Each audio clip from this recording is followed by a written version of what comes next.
perkenalkan nama saya Hester Syuk Ramadhani, NIM 18 2019 0444, Prodi Manajemen Keuangan Syariah, dosen pengampu Ibu Sri Wahyuni Nur dengan mata kuliah Manajemen Keuangan Syariah. Adapun tujuan dibuatnya video ini yaitu sebagai tugas ujian akhir semester pada semester ini yang diharapkan bisa menambah wawasan bagi kita semua. Jenis-jenis persediaan dagang yaitu perusahaan dagang, perusahaan manufaktur. Perusahaan dagang yaitu finished goods, yaitu persediaan barang jadi. Kemudian manufaktur raw materials yaitu persediaan bahan baku. Kemudian work in process yaitu persediaan barang setengah jadi. Kemudian finished goods yaitu persediaan barang jadi.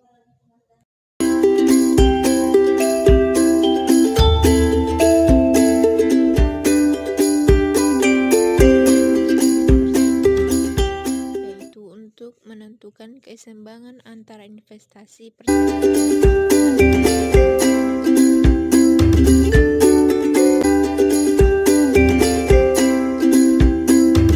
Yang pertama, perusahaan memiliki kesempatan untuk menjual barang.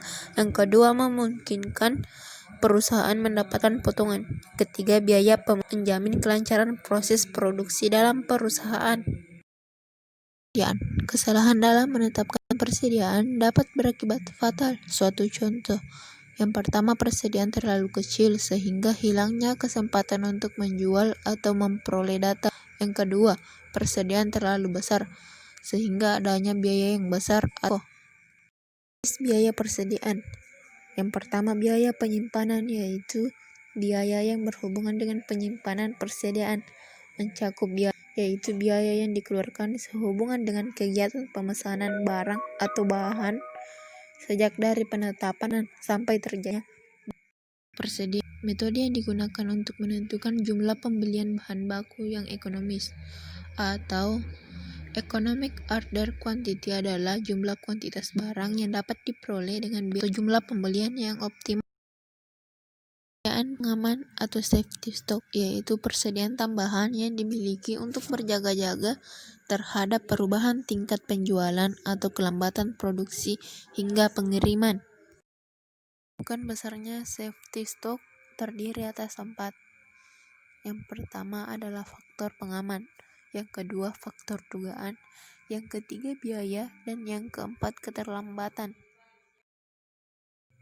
Reorder point adalah saat atau titik di mana harus diadakan pesanan lagi atau penerimaan material yang dipesan adalah tepat pada waktu di mana persediaan di atas safety stock sama dengan 0. Dengan demikian yang dipesan itu tidak akan melewati waktu sehingga akan melanggar safety stock sendiri.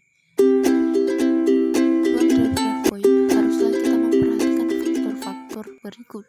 Yang pertama, penggunaan material selama tenggang waktu mendapatkan barang. Yang kedua, besarnya safety stock.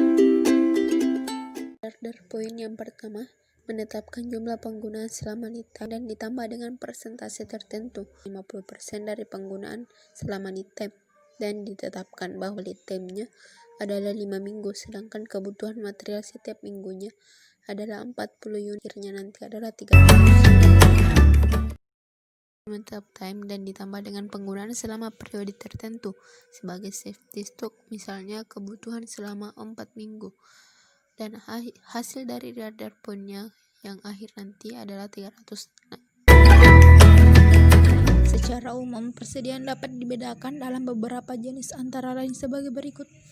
Yang pertama, persediaan bahan baku atau yang disebut juga dengan persediaan bahan mentah, yaitu merupakan bahan atau barang yang akan diproses lebih lanjut menjadi barang jadi.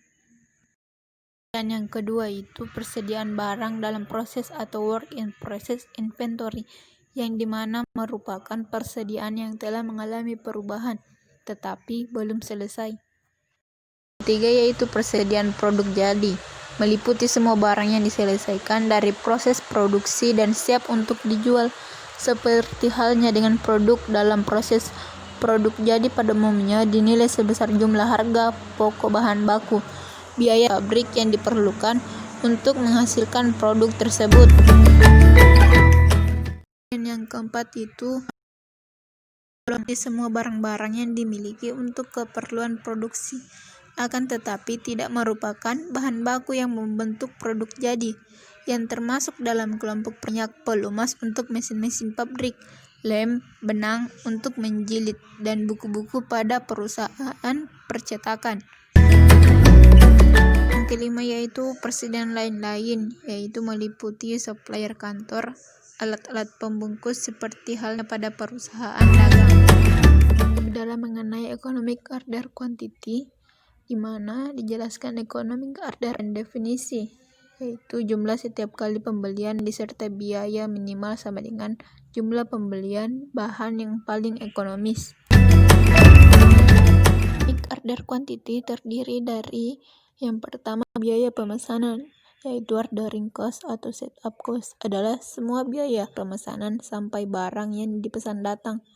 Kemudian sifatnya itu konstan, tidak tergantung pada jumlah barang yang dipesan. Yang dimaksud adalah yang pertama biaya persiapan pemesanan, karyawan untuk melakukan pemesanan. Yang biaya ketiga biaya saat penerimaan bahan yang dipesan. Biaya keempat yaitu biaya penyelesaian pembayaran. Pemesanan menghendaki yang dipesan sebesar-besarnya agar biaya pemesanan minimal, pesan sekecil-kecilnya akan menghemat biaya penyimpanan itu sendiri.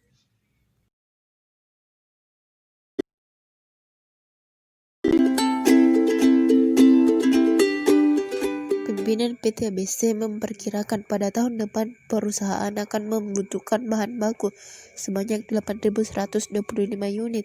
Setiap kali memesan, perusahaan harus mengeluarkan biaya pemesanan sebesar 75.000 setiap kali pemesanan. Adapun biaya pengudang sebesar 1.000 per unit. Safety stock 300 unit jika waktu tunggu mulai dari memesan sampai barang tiba 1 bulan.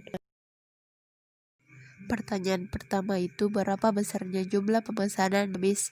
Jawabannya akar 2 dikali 8.125 dikali 75.000 per 18.750, hasilnya menjadi 1.104 unit. Pertanyaan kedua, berapa kali pemesanan harus dilakukan dalam 1 tahun? Jawabannya pemesanan dalam kali atau 52 hari atau 7 minggu. Jadi pemesanan yang harus dilakukan dalam 1 tahun itu sebanyak 7 kali 52 hari atau setiap 12 minggu perusahaan harus melakukan pemesanan. Pertanyaan ketiga, apabila safety stock ditentukan selama 12 bulan pada tingkat persediaan, berapakah perusahaan harus melakukan pemesanan kembali? Jawabannya kebutuhan 12 bulan 800-125 unit. Kebutuhan selama lead time 1 bulan, safety stock dan ROP. Hasilnya sebesar 977. Berarti perusahaan melakukan pemesanan jika persediaan sisa 900.